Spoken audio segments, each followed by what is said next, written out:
We're going to start with how to prioritize self-care in your life and what that looks like for you. Yeah, sure. Oh, self-care has been a journey.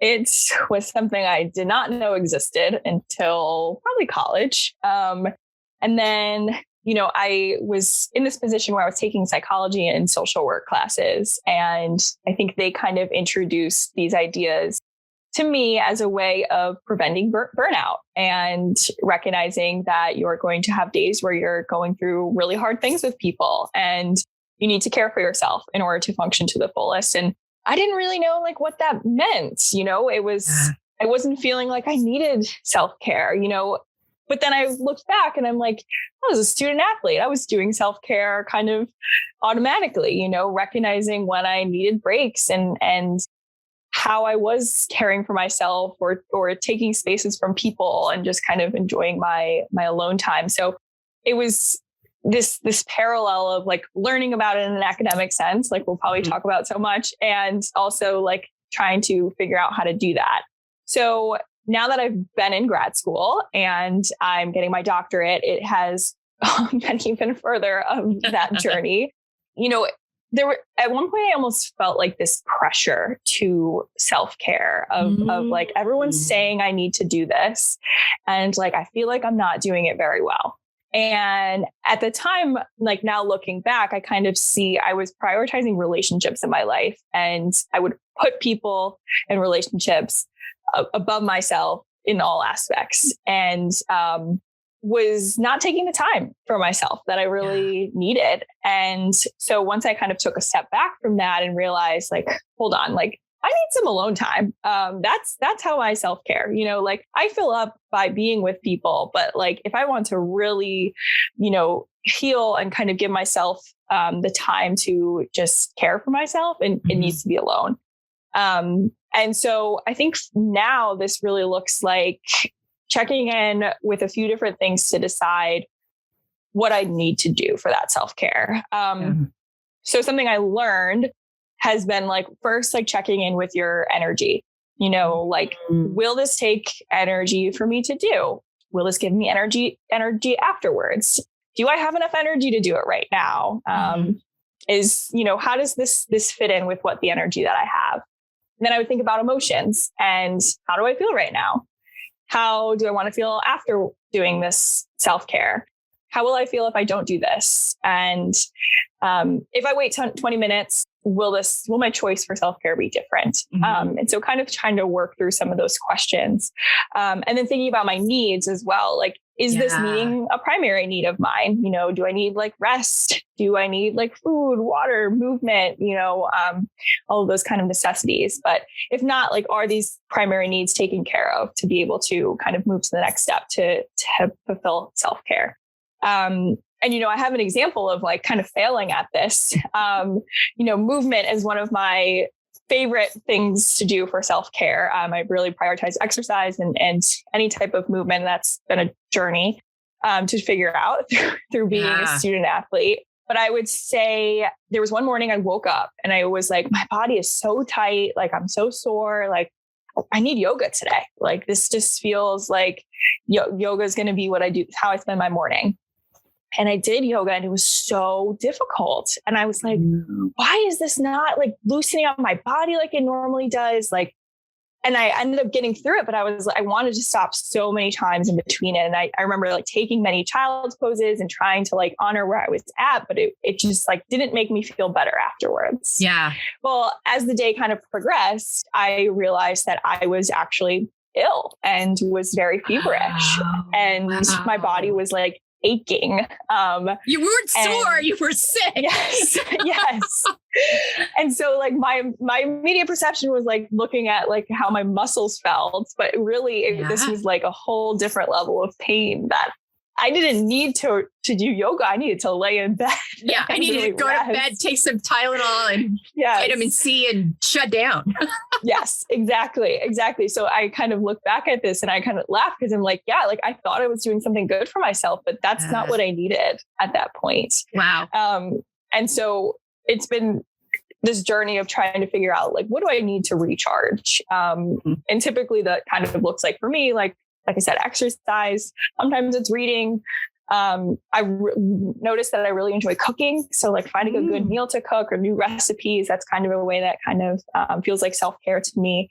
And then sometimes it is time with people. Sometimes I am like spending a lot of time by myself when I find, I need to feel that connection. And a lot of my people are across the country. So it's a lot of FaceTiming and connecting with people that way. And that's challenging too, because we talked about it earlier. We're all doing a lot on our laptops and a lot of virtual. You're doing a lot of virtual work right now. And then, so also too, like, okay, where does this fit? Because I also don't want to throw my laptop across the room while I'm Zooming with my family. Right. Exactly. So a lot of times it does look like a phone call and walking outside and just talking that way, because I do like that space. And I know being outside also kind of recharges me. So absolutely. A lot of times it's getting crafty and finding a way to bring those aspects together. Yeah. I feel you on the family across the country thing. We have that in common. That's for sure. Confidently setting boundaries. I'm fascinated to hear your answer to this, because Courtney had a great comment when she was on our family episode early on, about student athletes and coaches, even growing up and in high school and going into college and club, not having a clue that you all had the right to even ask for them. And she would love to go back and talk to those people and do something different and be like, hey, coaches, parents, boundaries for my own sanity. So talk to me about that, because I'm sure you have a lot to say on this. Yeah. I mean, when I heard her say that, I was like, wow, that is like so wise and something I never thought about before. I think being in this role where I've like focused my clinical work in sports psychology, like I have gotten to kind of see like how aspects of athlete identity are shaped and the different layers of the system that kind of shape us as athletes. And that was one aspect that I hadn't really thought about, is that there aren't many opportunities for us to set boundaries or to, enforce them and to create them for ourselves, that it's a lot of kind of just like our lives being shaped by other people. And that was something I definitely did not realize growing up. And I think as I started to get into college, I think I started to see this idea, and maybe it was like talking to Sierra and seeing her start to, implement these boundaries, but not really grasping like what it meant, like not feeling like maybe I could enforce those boundaries without some kind of a consequence. Exactly. Definitely feeling like, there will be repercussions if I try to prioritize myself right now and don't consider the team or, other aspects of the athletic department or academics or whatever it was. So I do think that even in college, like I really didn't understand what it meant. The other aspect that I think about is like what was unique to our college experience was we were living in one bedroom with three or four people. And this is not a suite, people. I mean, no. This is a one giant room. Everybody had their corner and they shared a bathroom. There wasn't even like a shower curtain to put up to like get your own space. You literally, if you wanted to be by yourself, had to go in the bathroom or leave the room altogether and go somewhere else. Honestly, like there it is, a giant bedroom. Literally, that is a great way to describe it. That's exactly how it was. It was like you had no personal space, and you had to learn to adapt to that and learn to get really close to other people and live well with roommates. But I think that also, prevented me from like seeing how I could set boundaries like in those spaces, because it just felt like a lot of barriers were in the way. But then again, like I think part of the barrier of just not knowing how to set those boundaries. So I look back now, and of course, like hindsight being 2020 and like seeing like, oh, I could have totally set like a lot more boundaries. But as I've gone into grad school, again, it's been something that I learned in a lot of my classes of work-life boundaries, working with patients and talking to people all day and kind of being in this therapist role. you have to be able to protect your space and not take work home with you and find that separation. And also with grad school, when you have classwork to do, plus you have your clinical work, plus there's like things on the side where you're like applying to practicums or finishing your dissertation, or, there's always like a never ending to-do list. And it's like, how can we set boundaries where we're making this manageable? And, that was something I was able to walk through with my roommate at the time where, we would come home from class and we'd be like, we are not opening our laptops. We're going to make a meal together and like sit down and just like talk and like enjoy each other's company. Or, on the weekends, like I would try to give myself like at least a day where I wasn't going to do work. And I think when the pandemic hit, this was even stronger because it was like all your work is online. Like you could just hop on and do work all day long. Right. And not have that cutoff space. I know exactly what you mean with that. Yeah. It's really hard to know. It's like, okay, this is my stop time. My home stops being my workspace. Now my home is my home. Right. Exactly. And so having to learn, like, you don't have, your laptop might be staring at you in the corner like, hey, you could open me and just like work right now. But like, if you were working in a setting where you would be going into work, like, would you still be working at this hour? Or like, is this something you can complete during your work hours tomorrow? And trying to remember those pieces, because, and that has been like the most important thing for getting through life right now is just remembering like to work normal work hours. And luckily I've had amazing supervisors and people in my life to kind of enforce those things of like, if I send an email after hours, like they're going to yell at me and be like, why are you working? Like, this was outside of your work hours. So a lot of modeling, I think, has been important to that. But outside of like work-life boundaries, I would say boundaries with myself has kind of been like a new theme for me of, I think a lot of it revolves around like screen time. And because I am on my computer all day long, if I am then trying to like catch up with people after work hours, it's like, I just spent all day talking to people on a screen. Do I have the energy and the mental space to be able to have a conversation with one of my loved ones right now? And kind of learning to say no, or like say like maybe like tomorrow I'll feel better. And that's been really, really tough because like I said earlier, like I will always put people first. And if someone I haven't talked to in like a week calls, I'm going to drop everything to talk to them. But I'm trying to remember that like it won't be as meaningful of a conversation if I'm like mentally drained.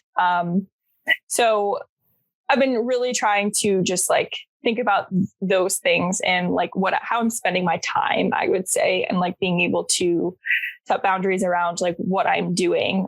Or if I'm like gonna spend this much time meditating, then like I'll spend this much time doing something else. And try to think about like what I need and like how I can give myself structure for those things. Yeah, absolutely. Because especially the kind of work you do, I mean, and we'll talk about this more when we get into emotional health, but but also I want to say, I mean, you are a relationship, you are a human giver by nature. That's just how you're wired. So good for you for recognizing like, okay, I'm just not going to they're not going to get my best self, and that's okay. So I'm going to do this because I'll be better later. I think that's a huge step for you because you are such just how you're wired. Taking care of our emotional health as much as our physical health. What are some practices you use to process your emotions in a healthy way? This has been a huge journey for you, and I'm going to let you tell your story. But I think you're going to have a ton to offer to people today on this. Okay, go. All right, let's. This is a big one. This when I was thinking about what we were going to be talking about today. This was definitely one that I was like, wow, this has been a journey. In college, I went through this experience where I was playing volleyball and I ended up developing significant anxiety while playing the sport that I loved. And I didn't even understand anxiety at that point in my life. It was just something that I really let overtake me and did not know how to process it, what to do with it, how to recover from it. Like it really ended up taking over my college career of volleyball. And from that, it brought up a lot of other emotions of like my feelings towards my sport changed, becoming something that I loved to something I dreaded, and something that was really difficult to be around teammates when I was experiencing these feelings and trying to be in this leadership role, but also like having these just strong feelings towards my sport, where it became something that was much more of a really difficult task to put myself through than something that I loved. And so then coming into grad school and learning more about emotions, about anxiety, it was like I was finally able to put words to what I was experiencing, and learning that like just how powerful that is, how powerful language is, and making us feel validated, and now knowing what to do with those feelings. And so once like I was able to like read about what I was experiencing in a textbook, I was like, oh my gosh, like, yes, this is exactly what I went through. And kind of had these feelings come up of, I wish I could go back and like now take this knowledge and like try to work through things differently. But realizing like, okay, like how can I apply this to my life now?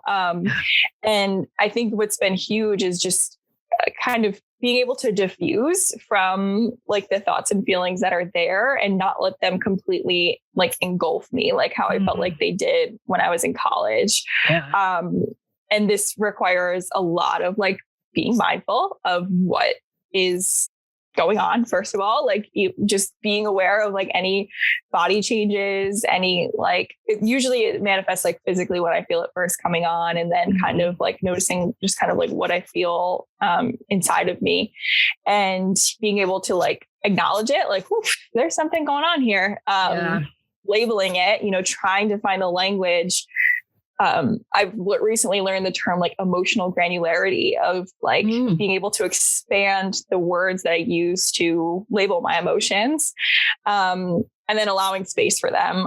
So recognizing how important it is to allow my mind and my body to like fully experience an emotion, so that it doesn't linger and there aren't lingering effects from this emotion. I think part of what I understand now is like we as humans try so hard to avoid discomfort. Yes. We run away from it. How can I make this go away? Exactly. Like no matter what it is, if it's guilt, if it's shame, if it's anxiety, like sadness, like we need to find anything to put a Band-Aid over this and make it go away, or to anticipate that it's going to occur and to do something to make it go away. And I think that's the space that I was in college, where I was like, I am so anxious. I will do anything to get rid of this right now.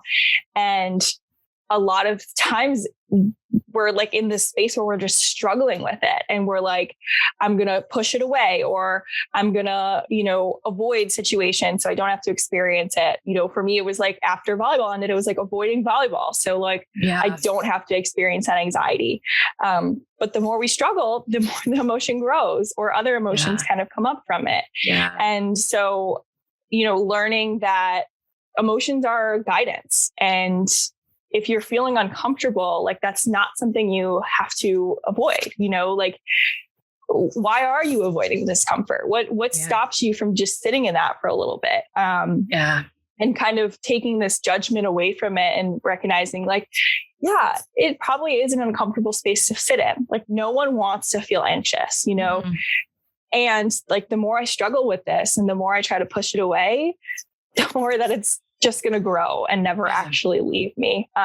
So I think I've tried to take that approach of like, this discomfort is trying to tell me something. Like I remember recently I was feeling so anxious because I had a supervisor that was going to be observing me in a session. And originally when this was happening, I was like, okay, well, this is a reason to feel anxious. Like your supervisor is going to be sitting in, like anyone would feel anxious right now.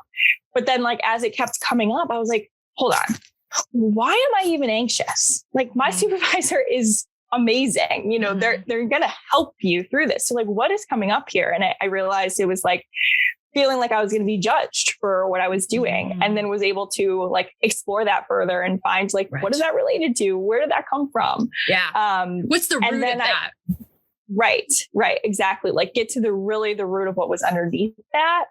And then I like wasn't even anxious in my observation, because it was like, oh, like I understand like what was coming up for me and where this was coming from. But when I took a step back and kind of reframed this of like, your supervisor is not going to judge you. Like you're in training, you know, you're here to learn, and they're going to be able to give you the best feedback if they sit in with you. So I think it's really just shifted from like struggling with emotions to like allowing space for them and kind of trying to learn from them. Yeah. You said so many important things. And I think one of the things I want to point out on all of this, going back to your student athlete experience, you were not surrounded by adults who wanted you to sit in it. You were surrounded by adults who wanted to make it go away and get back out there and do the thing that we need you to do. That's what you were surrounded with. So when you're surrounded with adults that don't have a concept of walking through their own emotions, you had nobody there to walk you through this that knew how to do it in a healthy way. Let's just call it what it is. Yeah. You just didn't. And so and Megan was very humble. So in this proclamation, Megan was an All-American. Megan was a captain of her team. Megan was on championship teams that had done things that no other teams at Adelphi University volleyball had ever done. She and my daughter, Sierra, are kind of sort of legends at Adelphi volleyball. I mean, I love them. I'm partial, but they are. I mean, go to the record book. So I say all that to give you a concept of what magnitude this had and carried with it the burden that Megan was made to feel by the lack of ability of the adults around her to know what to do with this. And I don't say that to throw those adults under the bus. I say that because I would say that's the case in 99.9% of our athletic departments across the nation. Now, some athletic departments at the D1 level have more access to sports psychology than at the D2 level, which Adelphi is.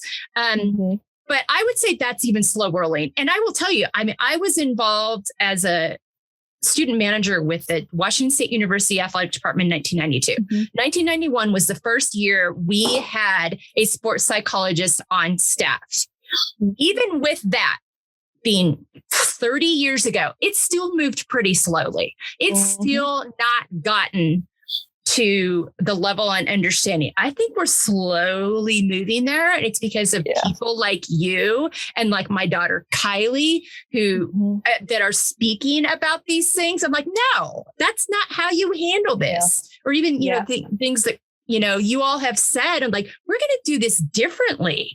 And our emotional health, if it's not there, you're not getting the best of us. Joke's on you. I mean, so I want to give some context to Megan's experience. And God, as a parent who loves her dearly and loves her parents dearly. I mean, we spent a lot of time together over a 3-year period, 4-year period. Well, we spent 4 years because Megan spent 3 years with Sierra and 1 year with Courtney.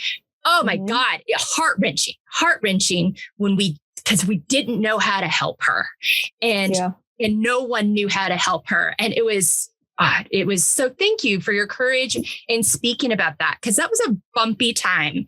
And it would be real easy to be like, bye-bye. You know, and I know there was part of you that wanted to. But what you're doing now in your work and the experience you are carrying into it, you're going to help so many people. So thank you for your authenticity in that. How can we support ourselves and other women in living unapologetically?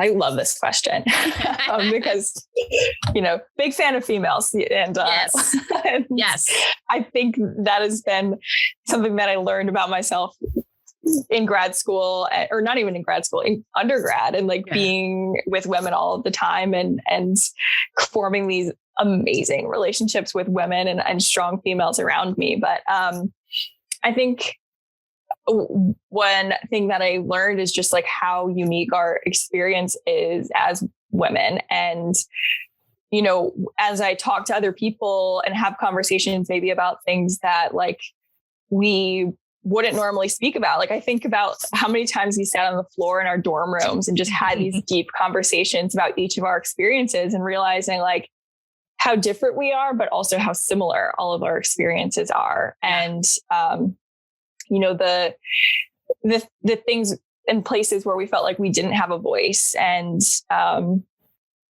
have how things have changed, and what change we would like to still see. And I think in those spaces was really where I learned this idea of living unapologetically and and I used the word bold to describe myself. And that was something that kind of I realized in college. We would be hanging out with my friends or something. And I would go do something. They're like, how did you just do that? That was so bold. And I was like, I don't know, what's the worst that happens? And kind of just have formed decisions around this question of what is the worst that happens? Right. And if that happens, can you cope with it? Probably, if I embarrass myself, at least I got a good story to tell. And I think, and I don't wonder what would have happened because I didn't try. Yes, exactly. I think, and now I know, this is scientific fact, we regret the things that we don't do rather than the things we do. And sure. So kind of reminding myself of that all the time in those moments where I want to be playful in public or, we're loud and feeling we shouldn't be, or, it feels like it's a lot of times in those moments when I'm with my girlfriends and we are just having a good time and almost feeling people are looking at us what are you doing? Why are they having so much fun? And we're no, we are having so much fun and we should, no one should tell us that we should do this any differently. Yeah. We're not apologizing for it. Exactly. And so I think for me, this has been learning from strong women and other people around me and seeing women in positions of power or in positions where they have more of a platform, for me with being in this journey of mental health, with Simone Biles and Naomi Osaka, reaching out, that has been so cool to see. And learning from those strong women and making a point to show support for these women. Absolutely. And how courageous it is, because we all know the shit they took for doing that. Talk about bold. Yes. That was so bold. And so seeing that they have millions and billions of people that watch them, and if they have the courage to do that, why don't I have the courage to do that? And how can I model that courage and learn something from this and do it in my own way? And so I think being able to have role models that I look to and see these attributes lived out, and then being able to find my own way to do it. And then being able to see other women in my life, kind of pick up on those things. I have young cousins and I work with adolescents. And so if that's something that they can pick up on for my traits of this is a way that you can live your life and be courageous and be bold, then that feels like a really successful encounter for me, because, we're in this together. And I feel like we have so many things that are special to us in being women. And I never want to see that be dimmed. Yeah. Yeah. And I think when other women see other women do that, it's contagious, it becomes, it's just showing that kind of vulnerability is contagious. I think it's I love that. I love that. And you've been in opportunities, to influence young girls for a long time with all the things, camps and things you did. So recognizing that, and, they remember that. Your cousins will remember that. I mean, it's important. So I love that. The importance of setting and coming back to your why/values. And I changed this question a little bit this season, largely because of my own daughters and Tim talking about values versus why. And I think our values many times define our why, but talk to me about living out of those why/values in everything you do. Yeah. So this is something that I still feel like I'm very much working through right now and learning a lot more about in just my work as a clinician, and taking this like values approach with a lot of my patients and seeing how it's really helped them, and trying to pick up on some of those things for my own life. And for me, when I think of my why, it goes back to like my work and how I've been on this journey through grad school. And like grad school's been tough, and a lot of times I've had to yes. Poor Megan's been in school forever.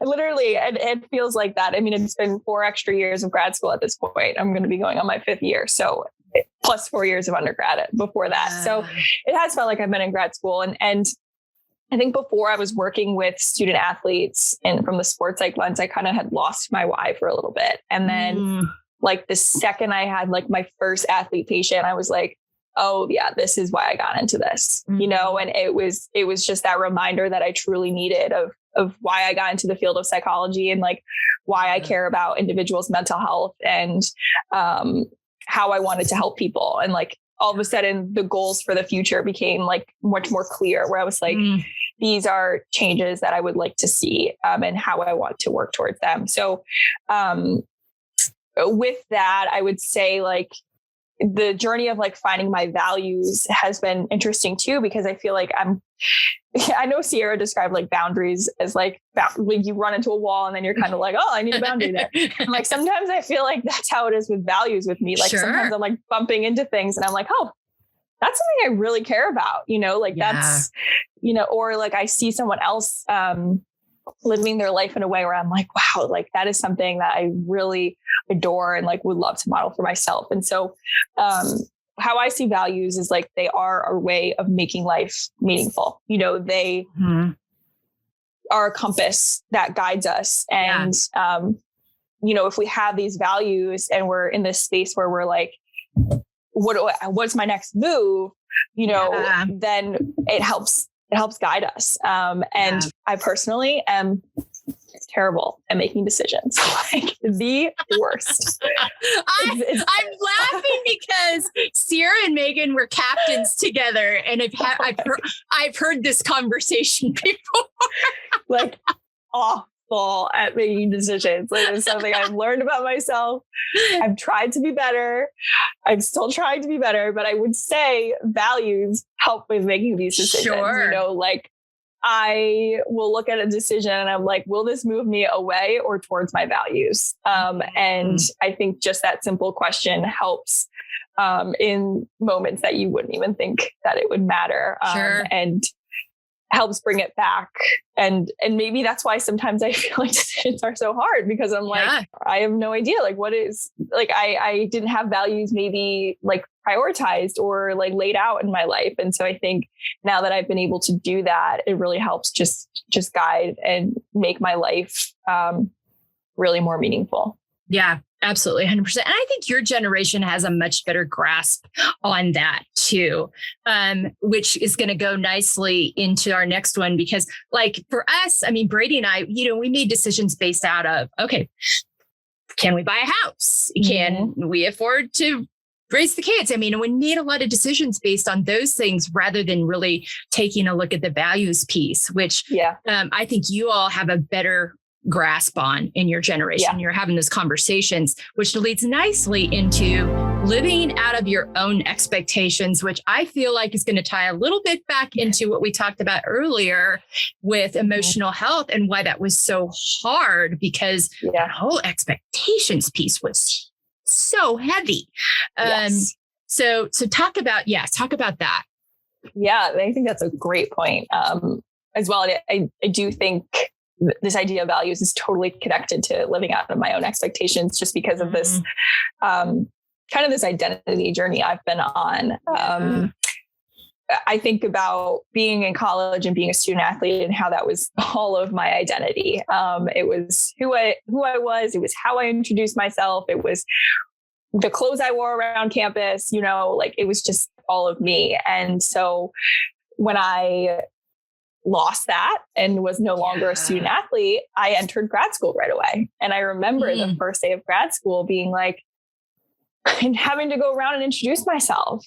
And I was like, oh my God, I am not Megan, the volleyball player anymore. Like, that's not who I am. And I had to figure out, like, what do I even like to do? Like, it was like, normally that would kind of say enough about me. It was like, I enjoy being active. I enjoy playing volleyball, like this is who I am. And suddenly that was gone. And so grad school was this rich journey of like, who am I as a person and who am I as a clinician? And part of that has been also alongside this journey of like living away from home and gaining this independence. And I think that speaks to a lot of what you were saying of like how our generation has grown up and being by myself is kind of like, who do I want to be? I don't have these strong influences directly surrounding me. And so like, I could be who I wanted to be in for different spaces.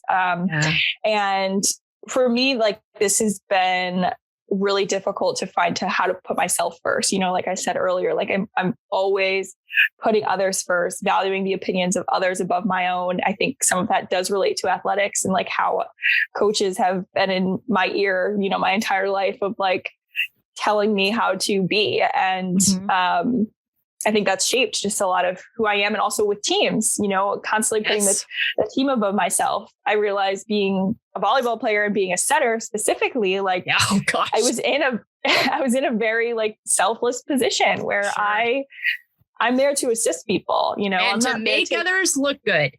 Yes, exactly. So like even right down to the aspects of that position in volleyball, like truly has shaped just like how I put everyone else above myself. And so now like these last few years, I would say more than anything, it's been like, how do I put my like self first? At the end of the day, the relationship with myself is the only one I have. So this is the most important one. And it's been tough, it's been really difficult to even just like decide how I want to spend my days or, what I expect of myself that day and not really losing a lot of structure that I had in athletics of like, you go to practice, you go to lift, then you do your homework and then you go to sleep or, then you have this team activity. And then it became like, oh, I have so much free time. Like, what am I supposed to do with it?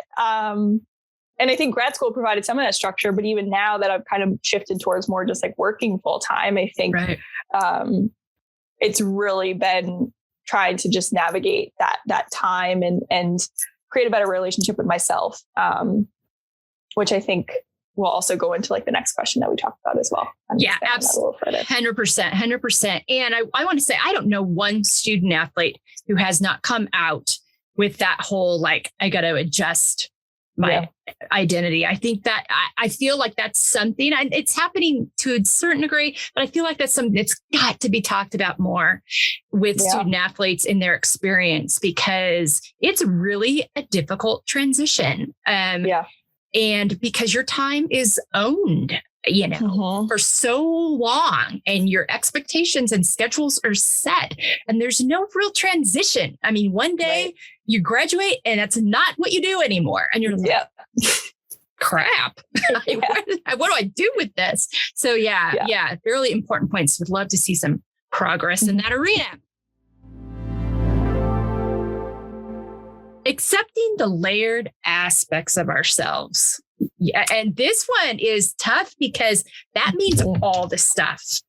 Yeah. Not just the shiny, pretty stuff, but all the gunk, because sometimes it's in the gunk that we learn the most about ourselves.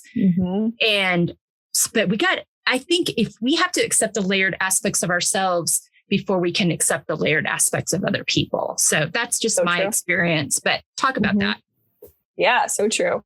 Well, I would say that part of this did start in my experiences that happened when playing volleyball in college, when, I was resisting this anxiety that I was feeling, and like that this was how I was going to be a player, for a certain amount of time. And I honestly really remember this conversation I had with Sierra, and just opening up to her about it, and her being like, Meg, like, think about what an amazing like clinician this is going to make you. You now truly have an understanding of what someone goes through when they are experiencing mental illness, and like what it's like to really fight with your mind. And that just brought this new understanding and acceptance of what I was going through, of kind of giving me another why of like, some people don't have this unique experience of being able to fully understand what someone's going through. And I think that did help me accept the experience that I was going through rather than resist it.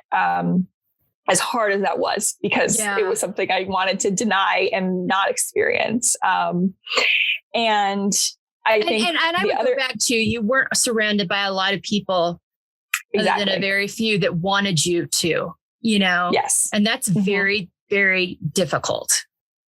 Right. It was. And I probably went back and forth a million times a day on like, do I want to accept this? Do I not want to accept this? Like, how do I own this? And I think like now that so much time has passed, I really have come to accept those layers. And I think also sometimes with the student athlete identity, like I think sometimes you want to be resistant towards that. And just like, all of a sudden, like you were an athlete and then you lose that part of you. And it's like, oh, like I can't really identify that way anymore, but like you can, like there's pieces of that I've learned to incorporate into my day-to-day that I realize will always be a part of me. Absolutely. And so I've learned to accept those aspects and recognize like, this is just who I am as a human at this point. It's not just who I was as a student athlete. And then when I also think of this, like accepting the layers of ourselves, I think it's what's been helpful for me and like helping patients and also myself is like understanding where our inner critic comes from, and like that voice in our head that is often judgmental, and kind of can bring us down on a lot of days, and seeing like when I explain to my patients, I'm like, this is adaptive. Like, think about it. Think back years and years ago when we had our ancestors that were living in tribes, and, you had to rely on other people to survive. You had to have this inner critic because it kept you alive. It kept you from people kicking you out of the tribe and into the wilderness by yourself, where you didn't have a good chance of surviving, you know? So like, that's where that voice comes from. It's kept you alive. And we know that that's not really adaptive at this point. So I like that. How can we turn that inner critic and be more compassionate towards ourselves? Oftentimes we're really compassionate towards other people, and like we think about how we support other people, what we say to them, but like we wouldn't say the same things to ourselves. And recently I had this supervisor who was teaching about compassion focused therapy, and was saying that, compassion is really like sensitivity to the suffering of the self and others, with a commitment to try to relieve and prevent it. And when we kind of just like broke this down, and they were breaking it down into like one, like the ability to understand, approach, and engage with suffering and distress, the courage that really takes. And then the second part of that being the desire and the motivation to alleviate suffering, uproot its causes, and seek to prevent suffering in the future.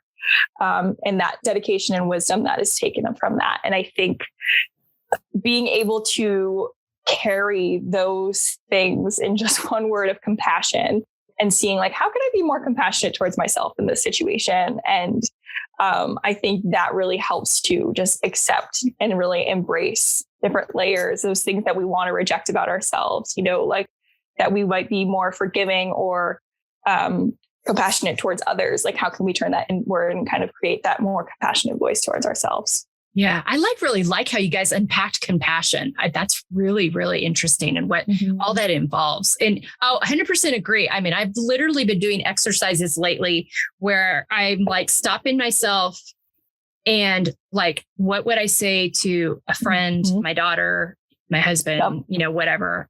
Yeah. And and try to turn it. That takes some practice. It does take practice. It takes some practice. So get on it now.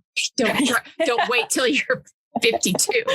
It's a lot harder at that point. In summary, in living out feel, finding empowerment, embracing layers, I really think all these things are necessary in order to really have a high quality in your relationships. Talk to me about your experience with that. Yeah. So I think in like realizing that the relationship with myself is the most important, I've thought about like what I am bringing to the table in my relationships, and how being the best version of myself is the best thing I can do for my relationships. And I feel like oftentimes we look to other people and like what they kind of do in our relationship or what they do for us. And it's like, well, what are you doing for them? Or like, what qualities do you have that make other people want to be in these relationships with you? And so I think when I think about like, just because relationships are so important to me, like when I think about bettering myself, I think about also doing it for other people, which is quite ironic, but like, it's most important for myself, but also like it really does affect the quality of my relationships. And oftentimes when the sides of me that I don't want to see come out, it's in the context of a relationship or like something gets triggered because of a relationship. And like, I need to look at that trigger and dig a little bit deeper to be able to resolve this within myself so that it doesn't affect the quality of my relationship and the relationship with this other person. Because I think often like the perspective and our previous experiences, our learning history, like all of those things are really what ends up coming out in our current present day relationships. And if we don't ever learn to work past those things or be more compassionate towards those experiences, then we carry them with us as like almost like a shield and don't allow us to like have full meaningful relationships. Absolutely. 100%. And I think, too, when you do that, you're also, it affects the quality of the relationship you want to be a part of. Like, okay, I'm bringing my full self. I want to be in relationships with people that are doing the same and value me doing that as much as I value them doing that. Yeah, absolutely. All right. We are down to the rapid fire. Name 5 activities that nourish you. Sure. So walking or any activity outside, that could be riding a bike, just anything outdoors, meditation, reading, cooking, and journaling. Okay. All right. And 5 words on how you want to feel the next 6 months. Relieved, accomplished, present, joyful, and adventurous. I like that. I like that a lot. And I think, because Meg's on a quest to be Dr. Meg. So the relieved is going to be like, oh, thank God. Oh my gosh. Yes. All right. That's why that's number 1. Absolutely. 100%. We're all gonna cheers you on that day. When she went into this, this is a side note. When she went into this, I'm like, oh my gosh, Megan's got to go to school for so much longer. Wow. And it was like, at the same time, that felt like such a long time ago. And now you're getting towards the end. I'm like, oh my gosh, where'd the time go? I'm sure you're not feeling that way. But I think about all the things that have happened since, since you did that. I'm like, oh, wow, crazy. Yeah, time flies. Yeah. All right. Well, thank you so much for your time today. I so appreciate you sharing. It was so funny because Sierra reached out to me in September and she's like, you need to have Meg on the show. I'm like, thanks for the permission. Because I kind of have to do that a little bit. I would love to talk to all of my girls as friends, but they've kind of like understandably have some boundaries on who I have, how I go about having access. So when they come forward and say, hey, you should, I'm like, all right, we're going in. I wanted to do that. Thanks that I can. Yeah. So thank you so much for your time today, for your wisdom. Again, audience, visit embracinglayers.com, at Embracing Layers on our Instagram, to learn more about Megan and all that she's involved with and all that she cares about. And again, you're going to have your notepad with you because there's a lot you can write down here. And she's just going to bring so much to the world with her experience, and her willingness to own that experience, I think, is such a beautiful thing that I've kind of watched you evolve into, which has been wonderful. All right. So thanks again to Megan. Thanks again to our audience. Have a great week.